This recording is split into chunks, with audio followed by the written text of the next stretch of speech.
नमस्कार, मैं हूं योगेश राणा और आइए बात करते हैं पुष्कर सिंह धामी कैबिनेट के पहले फैसले पर।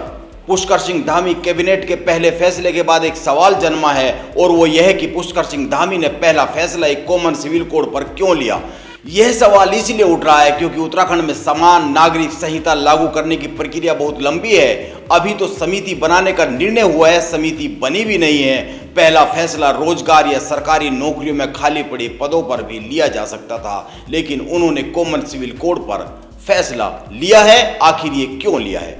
इसके कई महत्वपूर्ण कारण हो सकते हैं, इन सभी कारणों पर बात करते हैं। लेकिन पहले बात रोजगार की करते हैं, क्योंकि कई लोगों का मानना है कि पुष्कर सिंह धामी का पहला निर्णय सरकारी नौकरियों में खाली पड़े पदों पर होना चाहिए था। पुष्कर सिंह धामी ने खुद अपने पिछले कार्यकाल में 24,000 नौकरियों का वादा किया था, जो कि पूरी तरीके से पूरा अभी तक वो वादा हुआ नहीं है। दैनिक जागरण अखबार ने 28 नवंबर 2011 को एक खबर छापी है, जिसमें लिखा गया है कि 24,000 नौकरियां निकाली गई है, लेकिन 12,000 पदों पर ही प्रक्रिया जारी है। इसीलिए इस पर चर्चा जरूरी है कि पुष्कर सिंह धामी ने उत्तराखंड के सारे बड़े मुद्दों के बजाय सबसे पहले समान नागरिक संहिता पर ही काम क्यों शुरू किया। मेरा साफ साफ मानना है, ऐसा करना पुष्कर सिंह धामी के लिए बहुत ही जरूरी रहा था। पहली बात, उन्होंने चुनाव प्रचार के बिल्कुल आखिरी में 12 फरवरी को इसकी घोषणा की थी। दूसरी बात, पुष्कर सिंह धामी अभी उत्तराखंड विधानसभा के मेंबर नहीं है, वो खटीमा से चुनाव हार गए हैं। इसीलिए उनको 6 माह के भीतर प्रदेश की किसी सीट से चुनाव लड़ना है और वो चुनाव किसी भी सूरत में जीतना भी है। तीसरी बात, कांग्रेस ने अपनी समीक्षा में साफ साफ कहा है, उनकी हार के बड़े कारणों में ध्रुवीकरण और मुस्लिम यूनिवर्सिटी का मुद्दा रहा है और इस पर गौर करने की जरूरत है कि पुष्कर सिंह धामी ने कॉमन सिविल कोड और मुस्लिम यूनिवर्सिटी के मुद्दे को चुनाव प्रचार के एकदम आखिरी में उठाया था। चौथी बात, ध्यान में रखना चाहिए कि कांग्रेस के कोटे से राज्यसभा सांसद प्रदीप टम्टा का कार्यकाल 4 जुलाई को खत्म हो रहा है और माना जा रहा है कि इसी के साथ पुष्कर सिंह धामी भी उपचुनाव लड़ेंगे, क्योंकि जो विधायक सीट खाली करेगा उसको भाजपा राज्यसभा भेज सकती है।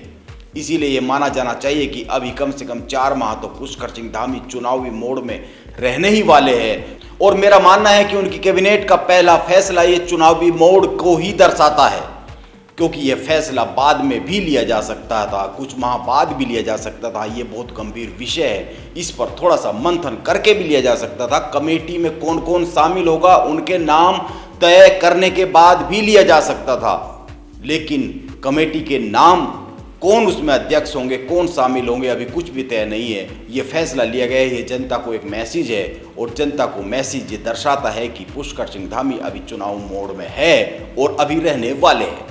वैसे नई सरकार की पहली कैबिनेट के समान नागरिक संहिता पर लिए गए फैसले का मतलब क्या है?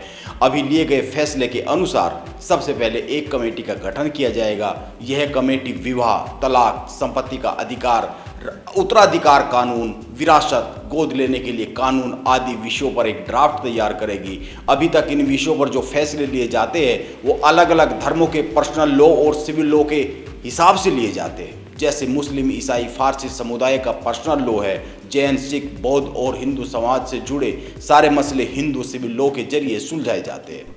इस कमेटी की अध्यक्षता सुप्रीम कोर्ट या हाई कोर्ट के रिटायर्ड चीफ जस्टिस या जस्टिस करेंगे, जैसा कि फैसला हुआ है। अब सवाल आता है कि क्या प्रदेश इस तरह का कानून बना सकता है? प्रदेश सरकार को इस तरह का कानून बनाने के अधिकार है? क्योंकि कई लोगों का कहना है कि इस तरह का कानून बनाने का अधिकार प्रदेश सरकार को नहीं है। यह चर्चा पुष्कर सिंह धामी की घोषणा के साथ ही शुरू हो गई है, लेकिन दैनिक जागरण ने एक रिपोर्ट छापी है, जिसमें वरिष्ठ कानूनविद RS राघव के हवाले से कहा गया है कि प्रदेश सरकार अपने राज्य के नागरिकों के लिए समान नागरिक संहिता बना सकती है, लेकिन इसको लागू करने के लिए केंद्र सरकार के पास भेजना होगा। इसके बाद राष्ट्रपति की मोहर के बाद यह लागू किया जा सकता है प्रदेश में। इसके साथ ही अगर कभी केंद्र सरकार इस तरह का कोई कानून बनाती है तो राज्य की संहिता उसमें समाहित हो जाएगी। इस तरह से यह तो साफ है कि धामी सरकार प्रदेश में समान नागरिक संहिता लागू कर सकती है, क्योंकि केंद्र में भी भाजपा की सरकार है और हो सकता है इस डबल इंजन का फायदा उठाने वाला देश का सबसे पहला राज्य उत्तराखंड ही बन जाए। हालांकि गोवा में इस तरह का कानून लागू है, लेकिन उसकी तुलना उत्तराखंड में बनाए जा रहे कॉमन सिविल कोड से नहीं की जा सकती है। अब पुष्कर सिंह धामी ने अपने पहले फैसले से 2 बातें तो साफ कर दी है। एक, वो अपने चुनाव विवादों पर खरा उतरने की पूरी कोशिश करेंगे, और दूसरी बात, पुष्कर सिंह धामी ने भविष्य के चुनावी समीकरणों को साधने की दिशा में कदम बढ़ा दिया है। देखते हैं उनके इस एजेंडे में और क्या क्या निकल कर सामने आता है। हो सकता है अगला कदम लैंड जिहाद को रोकने के लिए उठाए गए कदम के तौर पर सामने आए। नमस्कार, आप बने रहे मेरे साथ।